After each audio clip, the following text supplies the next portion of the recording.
Hey, what's up, family? I have taken the liberty here to offer up uh, another prediction. I predicted something a while back when I first started this channel. I'll put a link to that video in this video, should pop up on the screen.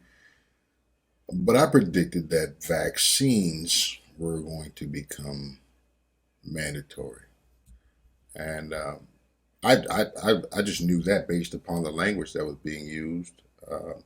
There was no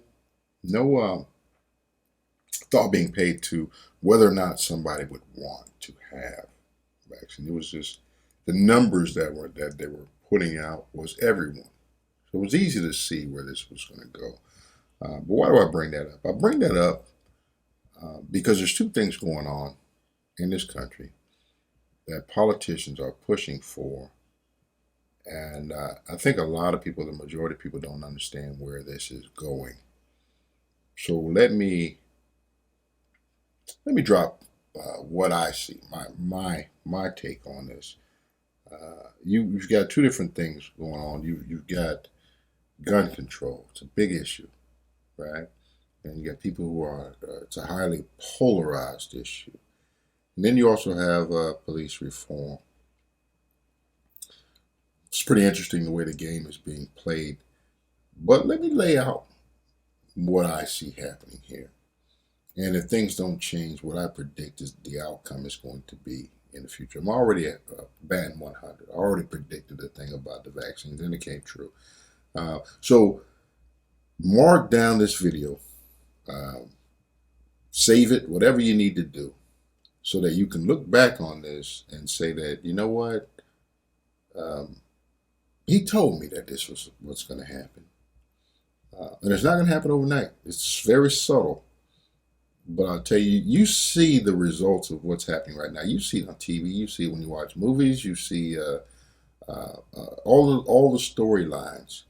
They all circle back, but they never really tell how it got to that point. So let's break this down. You have the gun control issue, right? Very polarizing. You have one portion of the population who actually thinks that they're going to be safer if the government was to come in and say, we're going to ban firearms. First, we'll start with these firearms, then we'll work over to these firearms. We're going to make it a safer place, as if you can't stab somebody to death. Right? So the only people that'll have firearms at that point will be people who have them illegally. Some of which would be upstanding citizens. Uh, Except you have a constitutional law that technically makes them lawbreakers, right? You'll have criminals because they don't care what the law says anyway, and then you will have the government, right? And remember that point when I say the government, because the way that things are set up in our country now, it kind of limits things. For instance, an aside here, look at the United States Army, United States Navy, military, Marines, Air Force. The military is really not as big as a lot of people think it is, as far as numbers are concerned. Um, it's not a huge military in comparison with the population, the overall total population of this country. Um, Part of America's fighting force, which is not really recognized. Um, People don't really know it, but it's the people itself. A lot of the reasons that America was never attacked, that nobody comes to our soil in America and does damage, is because, one, they feared the military, but even more so, they know that the fighting spirit of the American people is so great that you're going to have a hard time trying to conquer America. People were conditioned and raised with the mindset that every American citizen is pretty much a soldier for this country. And then they're activated as soon as somebody decided that they wanted to set foot on this soil and act stupid. Okay, now that's out of the way. But you have multiple levels. You have at the completely federal level, the active military. Then you have the reserves. You have a National Guard, which is under the control of the states, supposed to be under control of the states. You have law enforcement, a lot of paramilitary activity at the law enforcement level. And then you have the people themselves that have weapons, right? Okay, so that's the guns in America. Okay, um, so let's take a look at what's going on the other side, which is the law enforcement, the reformation of the police. What we see here is in the media, you have a lot of activity that's designed to make people believe that law enforcement needs to be reformed. But let's take a look at the word, the police. Anytime you hear about the police, it's said in such a way that it creates the idea that we just have one police in the United States. It's just the police. And nobody takes into account that every city, every town has their own police department. Counties have their own sheriff's departments. These are all separate entities, and they all have a separate control. Um, the city's police is controlled by that city. Town police is controlled by that town. County sheriffs is controlled by that county. So what someone else does on the other side of the country doesn't necessarily represent what's going on this side of the country. What happens in the next county? You have a dirty cop. You have dirty cops. You have a bunch of dirty cops within that organization. That's in that county. We have a different sheriff here, a different organization, different set of people, different leadership. But they make it seem as if everybody's under the same leadership because they want to have an excuse to try to reform things in mass. But let me show you where I'm going with this. If you were to say you need to dismantle police forces and you need to build them back up in a way that's quote unquote fair for everyone, and the only people that can be responsible for that, the only people who know better, is the federal government, you would, in a sense, federalize the police force. So now what you've done is you've taken an organization that, in duty to the citizens of that town, that city, that whatnot, they would stand with the people in resistance to federal overreach. If you federalize that force, you've taken them from the people's team and put them on the government's team, right?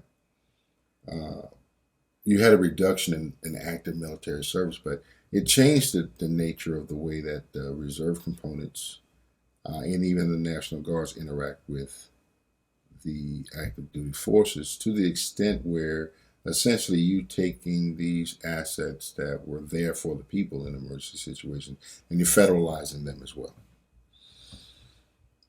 I hope you can see where I'm going with this, because what we're leading to, we're going to have a disarmed populace if things are allowed to continue the way that they're going. You have a people that don't have weapons, and you'll have a larger federal entity that is in a position to enforce whatever they decide that they think is the way that things should be.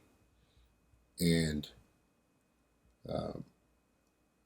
you'll have a populace who can't stop that, can't even mount a resistance. What kind of battle are you going to fight against some guns when you got knives? And the scary thing about it is, when you hear the oaths of office being taken, when you think about the Constitution, they recognize that all your enemies won't be foreign. They're foreign and domestic. When you talk about domestic, the government can be included in that. When they overreach, when they violate the Constitution, they become the enemy of the people. when they forget that they serve at the pleasure of the people and that they are actually beneath the people, um, it's a problem. We've been taught this structure that like it's a pyramid and the federal government is at the top and the people are on the bottom because there's so many more people. But in reality, it's inverted. The people are at the top and the government is supposed to be below the people that's supposed to serve the people, not the people serve the government. So my prediction is this: if things keep going the way they're going, you're going to have an unarmed populace and you're going to have a police force that you don't recognize anymore. And the scariest part about it is that people are going to vote for it and support it along the way out of fear. Fear and misplaced allegiance. So before I end this video, let me clarify that real quick when I say misplaced allegiance. Back to blue, back in the police force. I support law enforcement when they're right. I don't support them when they're wrong. Well, what's going to happen is, that's the other side of the polarization effect. You're going to have people who hate law enforcement so much that they vote to dismantle it, change it, federalize it, whatever, because they want some change to happen in law enforcement to make them feel safer. We'll say those are the people on the left. And then you have the people on the right who adamantly support law enforcement, even if they're wrong. Not everybody. Some people feel the same way I do. When they're wrong, they don't support them. But you have some people who are so much against the people on the left that they'll support the right no matter what they do. So the polarization that occurs, it all works to the same end. It's just like we saw what happened with the vaccines. You had this side over here wanting to take away your individual rights and freedoms and force you to take a vaccine. Then you had this side, which is supposed to be pushing for individual rights and freedom, the leader of which at the time was President Trump, and he did Operation Lightspeed. And it seemed like he had two opposing forces, but ultimately there was one goal, which was everybody to put that vaccine in the arms of everyone. Joe Biden said it himself when he was campaigning. That was the goal. But you had people split up and divided, and neither side saw what the real goal was. They were so busy fighting each other that now we have situations when they're trying to mandate an untested vaccine. Don't even know the long-term effects of it, but it's going to become mandatory. Same thing's going to happen with weapons and law enforcement. And you're going to have one side backing the measures that be put in place to disarm the population. And once they're disarmed, there's nothing they can do about it. And you have the other side backing the police so hard, and they're going to continue to back them until they become your enemy. Because we got some good law enforcement officers right now. And when they see what's going on, they'll leave. One by one, they'll leave, and you'll have more people that don't want to become a cop. And they're going to be replaced by the people who bow down to the system. Mark my words. If this goes through and they federalize these things and they get federal control of that, once again, you're going to end up with a police force that you do not recognize. Be akin to the SS. And they're going to play both sides against the other. They don't want to dismantle the police. They don't want to defund the police. They want to control the police. They want to turn the police into another part of their army.